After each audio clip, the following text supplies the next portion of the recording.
Member for Upper Hunter. Thank you, Madam Speaker. My question is to the Premier. How will the government's plans to rebuild New South Wales secure the future of regional communities across the state? Thank you, Lord Premier. House will come to order. Members will find themselves on calls. Thanks, Madam Speaker. And can I just thank the new member for the Upper Hunter and congratulate on his great election victory. 21%. And should I? Order. Can I just acknowledge his leadership during the recent storms on the ground? He's played a great role looking after his community. Some of those He's very interjections proud, might be disrespectful. to represent Madam Speaker. And I know, Madam Speaker, as I start, that I haven't had a question from the captain of the opposition today, but can I say there's one captain that matters today, and that is Captain Robbie Farah. And we wish the Blues all the best tonight. May they continue that wall, may they repel all those maroon attacks, and may we have a great maroon... great maroon loss. It's okay, it's all right, guys. Take care. Opposition members should stop interjecting whilst the Premier is talking about the state of origin. Madam Speaker, can I... It's a serious subject. Premier has a call. Opposition Member Vakira. Madam Speaker, can I say... Obviously a Queensland supporter, Member Vakira. Over the past 4 years, isn't it great, Madam Speaker, that there is a New South Wales government that has not only found rural and regional New South Wales, it has looked after rural and regional New South Wales. A long difference. A long difference from those opposite over many years, Madam Speaker. And we have to say, Madam Speaker, unlike those opposite, and I do note that there are 3 country Labor members, 3. Member Vakira. It's not an argument. It's not a debate, members of the opposition. Madam Speaker, and you know the member for Cessnock, who we know well, the member for Maitland, who is a new addition, and I would say the member for Maitland, you know, there are good things in life. Like you said, you seem quite upset about everything. So Not today. Life can be quite happy, you know. It's okay. And the member for Port Stephens as well.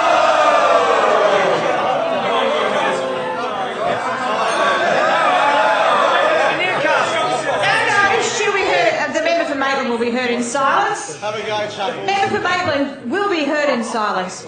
Point of order, member for Maitland. Personal explanation. Section 73. So I'm just waiting for them to come to order. 7173. I don't think you need to make personal reflections on Not sure that was a personal reflection. Members should also think about the personal reflections they make upon each other in this House every day and have done for the last 2.5 weeks. That point of order is not uphill. Premier has the call. It's question time. Get used to it. It was just a bit of fun. Madam Speaker, but I'm very proud to support Troy Grant, the Deputy Premier, leading a national party, and I believe leading collectively,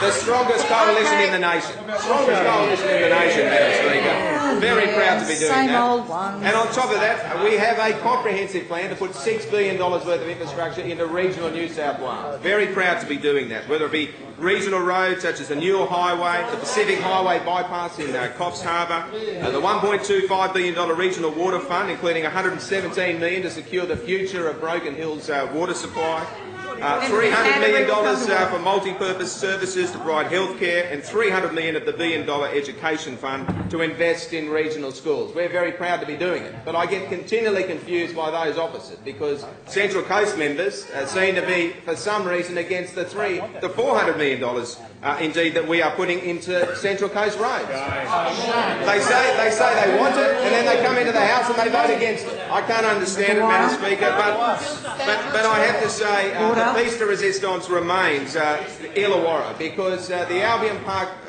rail bypass is something that the community has been calling on for many years. $550 million that we are going to be investing. We will be investing, Madam Speaker. And it has received a lot of support. It has received a lot of support. Indeed, our very own member for Kiama, our very own member for Kiama, who's been fighting very hard for it. He understands. Member for Shellharbour will come to order. He understands. Because Member for Kiama will he come to wants order. families of the Illawarra to spend less time in traffic and more time with their families. That's what he wants. And that's what we want across this great state. But, Madam Speaker, I do note there have Much been... noise in the chamber.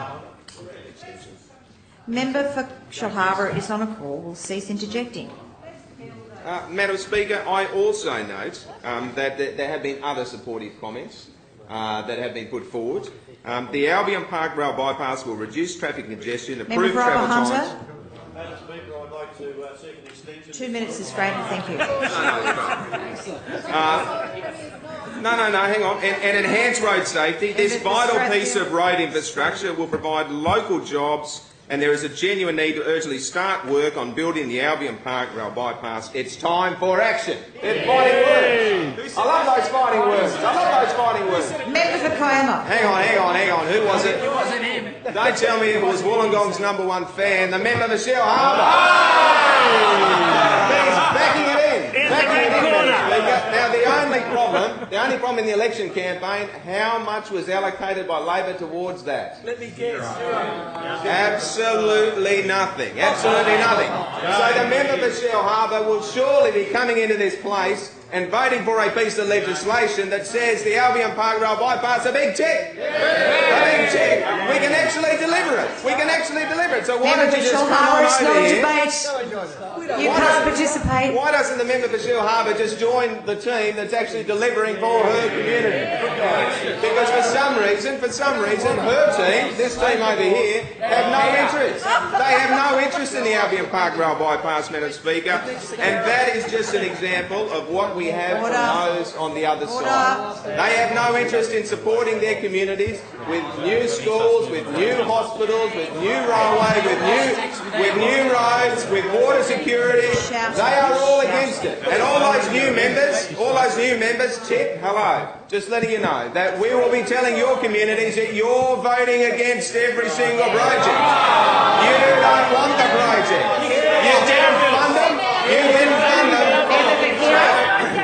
Madam Speaker, we are very proud on this side of the House to be looking after New South Wales, particularly rural and regional New South Wales, because it is only this government that has funded the promises and delivered the projects you never could. Thank you.